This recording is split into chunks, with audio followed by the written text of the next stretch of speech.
नमस्कार, आप सभी का एग्जाम टॉपर के ऑनलाइन प्लेटफॉर्म पर बहुत बहुत स्वागत है। आज के इस वीडियो में हम जनरल हिंदी यानी कि सामान्य जो हिंदी है उसका आपके मॉडल पेपर लेके आए, जो कि पिछली बार जैसे कि फर्स्ट और सेकंड दो सेम में आपके ये पेपर हुए थे।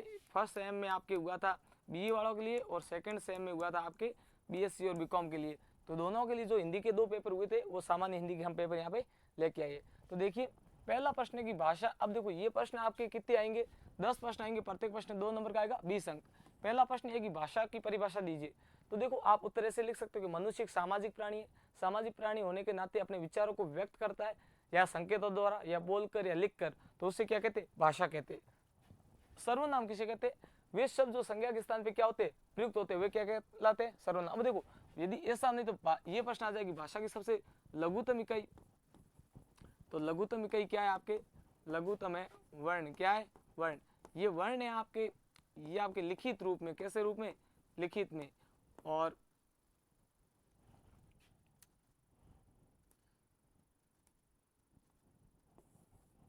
वर्ण आपके जो कि लिखित रूप में, कैसे रूप में, लिखित में। और दूसरा शब्द, दूसरा क्या है, शब्द। दूसरा आपके ध्वनि है, ध्वनि कैसे रूप में, मौखिक रूप में। कैसे रूप में, मौखिक। उसके बाद में अगला प्रश्न है, उसमें व्यंजनों का उल्लेख कीजिए। उसमें व्यंजन कितने होते हैं, 4 होते। वे व्यंजन जिन्हें अपन बोलते हैं तो अपने मुंह की जो गर्म हवा बाहर आती है, इसलिए इन्हें क्या कहते हैं, उसमें व्यंजन। ये कौन कौन से, 4 है, छ, छ, स और ह, ये 4 है। ठीक है। अब अगला प्रश्न है कि स्वर संधि के सभी भेदों का नाम लिखिए। स्वर संधि के कितने, 5 भेद होते, पांचों के आपको नाम लिखने। अगला प्रश्न है कि उपसर्ग की परिभाषा दीजिए। तो देखो, अपने सामान्य पता है कि प्रत्यय पूंछ उपसर्ग मूंछ, प्रत्यय शब्दों के पीछे लगते हैं और उपसर्ग आगे। ठीक है। अगला है कि समास किसे कहते हैं। समास का सामान्य अर्थ क्या होता है, संक्षिप्तीकरण। जब दो या दो से अधिक अपन शब्दों को जोड़ते हैं उनका संक्षिप्त रूप बनता है, उसे क्या कहते हैं, समास कहते हैं। अर्थ के आधार पर वाक्य 8 प्रकार के होते हैं। अब इसमें से एक आपके जो इंपॉर्टेंट है वो निषेधवाचक। कैसा, निषेधवाचक। ये आपका बहुत ही इंपॉर्टेंट है। अर्थ के आधार पर वाक्य के 8 भेद होते हैं, वो आपको लिखना है। लेखन कौशल से क्या तात्पर्य, मनुष्य अपने विचारों को लिखकर व्यक्त करता है, उसे लेखन कौशल कहते हैं। ठीक है। जिसके अंदर आपके क्या होता है, आप उदाहरण दे सकते हो, पत्र है, निबंध है, ये। और जैसे कि अजय मौखिक कौशल, ठीक है, तो आपके उसके अंदर अपने व्यक्ति बोलकर अपने विचारों को व्यक्त करता है। अनौपचारिक पत्र, वे पत्र जो अपन अपने सामान्य लोगों को लिखते हैं। पत्र 2 प्रकार के होते हैं। पहला होता है औपचारिक। औपचारिक जो कि अपन कहाँ लिखते हैं, कार्यालय में लिखते हैं। और अनौपचारिक होता है वो अपन अपने रिश्तेदारों वगैरह सामान्य लोगों को लिखते हैं। आलेख का अर्थ स्पष्ट कीजिए। आलेख क्या है, आलेख एक आपके जो कि जिस प्रकार से अपन निबंध लिखते हैं उसी प्रकार से एक फॉर्मेट है, इसको संक्षिप्त में लिखा जाता है। तो अब प्रश्न आ जाए आलेख से रिलेटेड, ऐसे आ सकता है, पहला आलेख और दूसरा फीचर। आलेख होता है वो आपके निबंध की तरह अपन अपने लेख, और इसके अंदर बातें जो हकीकत होती है वो पूरी की पूरी लिखी जाती है। और इसमें आप मजाक के अंदाज में लिख सकते हो। कुछ मजाक के अंदाज मतलब ये नहीं कि आप पूरी पूरी बातें गप्पे मारो, पर थोड़ा उसको अट्रैक्टिव, रोमांसिक बनाया जाता है। उससे अगला क्वेश्चन है कि अब देखो, वो क्वेश्चन आपके थे 10 क्वेश्चन और प्रत्येक क्वेश्चन 2 नंबर का, 20 अंक। अब अगला है जो कि दूसरा क्वेश्चन, आपके प्रत्येक क्वेश्चन कितने नंबर का है, आपको कोई 3 में से 2 क्वेश्चन करने, एक क्वेश्चन 7 नंबर का, 14 अंक। पहला प्रश्न है कि भाषा की प्रकृति पर प्रकाश डालिए, यानी कि भाषा क्या है इसके बारे में आपको बताना है। दूसरा क्वेश्चन है कि विशेषण से क्या तात्पर्य है, संज्ञा और सर्वनाम की विशेषता बताने वाले शब्द विशेषण कहलाते हैं, जिसका पूरा वर्णन करना है। अगला है कि हिंदी वर्णमाला को शुद्ध रूप में लिखना है। और वर्णमाला उसको पहले आपको इस प्रकार से पूरा शुद्ध रूप लिखना है।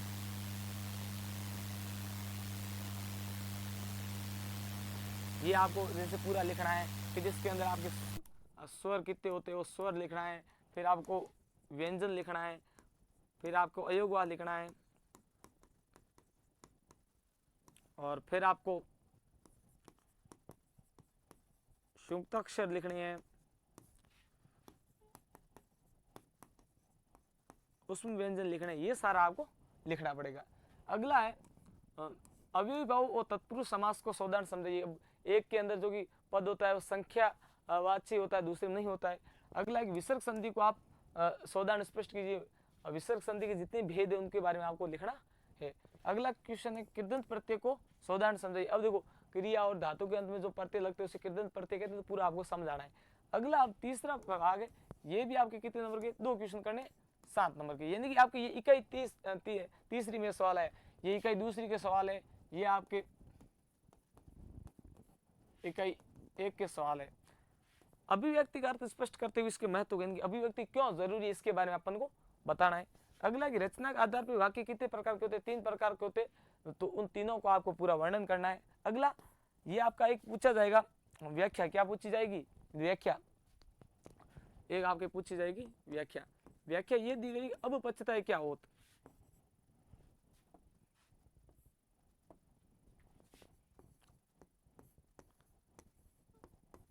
अब पछता है क्या हो, तो जब चिड़िया सूख गई खेत, मतलब अपन समय पर कोई भी कार्य करते नहीं है, कोई भी कार्य अपन समय पर नहीं करते, उसके बाद में अपन को जब पछतावा होता है, तो फिर इसलिए हमें हर समय हर कार्य अपने समय पर करना चाहिए।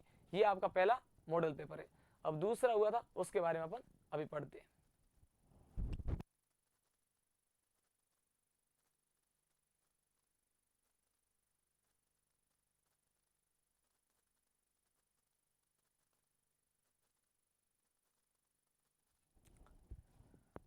उसके बाद में ये आपका इसका लास्ट प्रश्न कि स्वयं को पाली निवासी सुरेश मानते हुए आपको पर्यावरण प्रदूषण पर एक क्या लिखना है, निबंध लिखना, नहीं आपके प्रार्थना पत्र लिखना है। तो प्रार्थना पत्र में आपको या तो आप सबसे पहले भेजने वाले का, फिर आप दिनांक, फिर आप प्राप्तकर्ता का, और फिर आप विषय लिख सकते हो। ये लिख के फिर आप अपना पूरा जो आपकी समस्या है वो बता सकते हो कि मोहल्ले के अंदर बहुत ज्यादा पर्यावरण प्रदूषण है, बहुत ज्यादा गंदगी है, बारिश के समय में चलना मुश्किल हो जाता है, बहुत ज्यादा गड्ढे, इसके बारे में आप वर्णन करके लिख सकते हो। और ये प्रश्न आपके करना अनिवार्य, कितने अंक का है, 8 अंक का है। अब देखिए नेक्स्ट में आपका ये जो दूसरा पेपर है वो लेके आइए। अब इसमें अर्थ के आधार पर भाषा की लघुतम इकाई क्या है, पहले बात कर ली, ये अभी आपको ये सिर्फ आपको प्रश्न बताए जा रहे, इनको पूरा समझाया नहीं जाएगा। सकर्मक क्रिया क्या, अब देखो भाषा इसकी आपके हो जाएगा, वर्ण लिख दो या फिर ध्वनि, वो किस आधार पे पूछता है वो। अब सकर्मक जिसमें अपन क्या और किसको का प्रश्न पूछते हैं, क्या और किसको का, जब क्या और किसको का प्रश्न पूछने पर मिलता है उत्तर तो वो हो जाएगी सकर्मक, नहीं मिलता है तो वो हो जाएगी अकर्मक। यदि क्या और किसको दोनों का उत्तर मिलता है तो वो आपकी हो जाएगी द्विकर्मक, क्या हो जाएगी, द्विकर्मक। और क्या और किसको का प्रश्न पूछने पर वाक्य की शुरुआत में यदि प्रश्न का उत्तर मिल रहा है तो वो वापस आपकी हो जाएगी अकर्मक। और कुछ होती है जिसकी लुप्त पद होते हैं जिसके अंदर अपन को पता नहीं चलता है कि है कि नहीं है। अब जैसे अगला है कि मूल स्वर कितने होते हैं, मूल स्वर, अब प्रश्न कैसा आता है, मूल स्वर ई उ री ये भी होते। और अगला जो कि अपन जैसे कि बात करें तो आपके अयोग वाह को छोड़ के सारे क्या है, मूल स्वर है। संधि की परिभाषा लिखते हुए भेदों का नामोल्लेख कीजिए। अब संधि किसे कहते हैं, 2 या 2 से अधिक शब्द मिलते हैं, फिर ये परिभाषा लिखनी, फिर इसके जो 3 प्रकार है उनके बारे में लिखना है। अगला समास का, अब देखो समास ये वापिस आ गया, समास का मतलब क्या होता है, संक्षिप्तीकरण। अब वापिस ये आ गया कृदंत प्रत्यय, वहां पे कृदंत वो बड़ा आया था, बड़ा क्वेश्चन आया था, और यहाँ पे आपके शॉर्ट में पूछ लिया। वाक्य की परिभाषा आपको बताई थी कि 2 या 2 से अधिक जब शब्द मिलते हैं तो उसे क्या कहते हैं, उनके सार्थक समूह को वाक्य कहते हैं। वहां पे पूछा था वाक्य, और यहाँ पे पूछ रहे निषेधवाचक वाक्य, यानी कि कोई भी बात अपन काम करते उसका निषेध होता है कि नहीं आपको ये काम नहीं करना, अपन जब उसको मना करते, निषेधवाचक। अगला है पदबंध, यह है अगला आवेदन पत्र, जब अपन अपने रोजगार या नौकरी के लिए जो पत्र लिखते हैं, आवेदन करते हैं, उसे कहते हैं आवेदन पत्र। उसके बाद में किन्हीं 2 प्रश्नों का उत्तर देना दूसरी कहीं में से, द्विगु और ये आ गया बहुब्रीहि समास, वापिस द्विगु और बहुब्रीहि समास के अंदर आपको क्या बताना, अंतर बताना। अगला स्वर संधि, स्वर संधि के जो आपके भेद है, कितने भेद है, 5, तो 500 का आपको क्या करना है, वर्णन करना है। उसके बाद में अगला है, वहां पे आया था कृदंत प्रत्यय, और यहाँ पे आ गया तद्धित प्रत्यय। तद्धित प्रत्यय को आपको पूरा क्या करना है, एक्सप्लेन करना है, समझाना है। अब देखो आपको कोई 2 प्रश्न करने तो आप 2 ही टॉपिक अपने क्लियर करें, ज्यादा क्लियर करने की जरूरत नहीं है। अगला क्वेश्चन है कि भाषा संप्रेषण के विभिन्न चरण, अब भाषा को अपन सीखते हैं उसके लिए 4 चरण स्पष्ट है। देखो जैसे कि अपन पढ़ते हिंदी, क्या पढ़ते हिंदी। तो हिंदी ये क्या है, भाषा है, क्या है भाषा।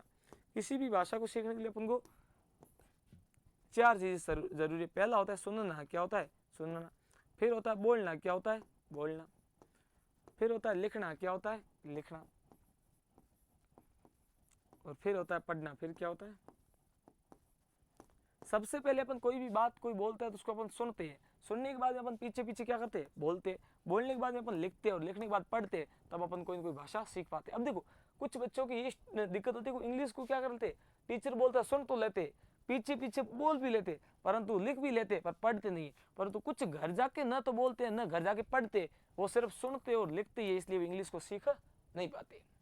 अगला है कि हिंदी वाक्य रचना को साधारण समझिए। हिंदी वाक्य को अपन रचना किस प्रकार से करते हैं, जैसे कि सब्जेक्ट, वर्ब और ऑब्जेक्ट।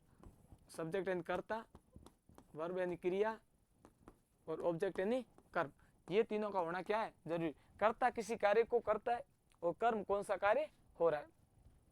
अगला है घर का जोगी जोगनान आन गांव का सिद्ध। इसका आपको भावार्थ लिखना है, यानी कि घर का व्यक्ति होता है उसको हम बहुत ही कम अहमियत देते हैं, दूसरे लोगों को ज्यादा। इस प्रकार से ये जरूरी नहीं कि ये आए, परंतु दूसरा आता है, थोड़ा आप तर्क के आधार पर लिख सकते हो। अगला क्वेश्चन आपके प्रार्थना पत्र का, जो कि शायद इसके अंदर पेपर के अंदर नहीं है। अब देखिए आपका मेन टॉपिक रहता है क्रिया। आप एक क्रिया को अच्छे से पढ़ ले, वाक्य, संधि, समास, ये आप चार टॉपिक अच्छे से कर लीजिए, लगभग आपका अच्छे से हो जाएगा। और प्रार्थना पत्र तो सभी को आता ही है। अब देखिए यदि आप इन सारे प्रश्नों को डीपली उत्तर वगैरह देखना चाहते हैं तो आज ही आप हमारी एग्जाम टॉपर्स 1 वीक सीरीज खरीद सकते हो। उसके अंदर हमने सारा का सारा अच्छे तरीके से मटेरियल दिया है। सबसे पहले इकाई को चैप्टर वाइज दिया है, पूरा थ्योरी नोट्स टाइप में इस तरीके से दिया है कि आपको कोई किसी प्रकार कोई दिक्कत नहीं हो। तो ज़्यादा जानकारी के लिए आप हमारे नीचे टेलीग्राम चैनल की लिंक दी गई है, वहाँ से आप जुड़ सकते हो। एग्जाम टॉपर्स, ये आपको 1 वीक सीरीज किसी भी बुक स्टोर पर आपको मिल जाएगी। और यदि आप बाड़मेर से है तो इस सीरीज को खरीदने के तत्पश्चात आप वापस रिटर्न भी कर सकते हो, आपको मिल जाएगी। और बहुत अच्छे से आपको हर चीज़ एक्सप्लेन की हुई, आपको हिंदी, संस्कृत, सामाजिक की, मतलब हर एक सब्जेक्ट की जो आपके आते आप देख सकते हो, जैसे पर्यावरण वगैरह, जो समाजशास्त्र, सभी की सीरीज अवेलेबल है। मिलते हैं एक छोटे से ब्रेक के बाद। जानने के लिए देखिए अगला एपिसोड। आप सभी का बहुत बहुत धन्यवाद।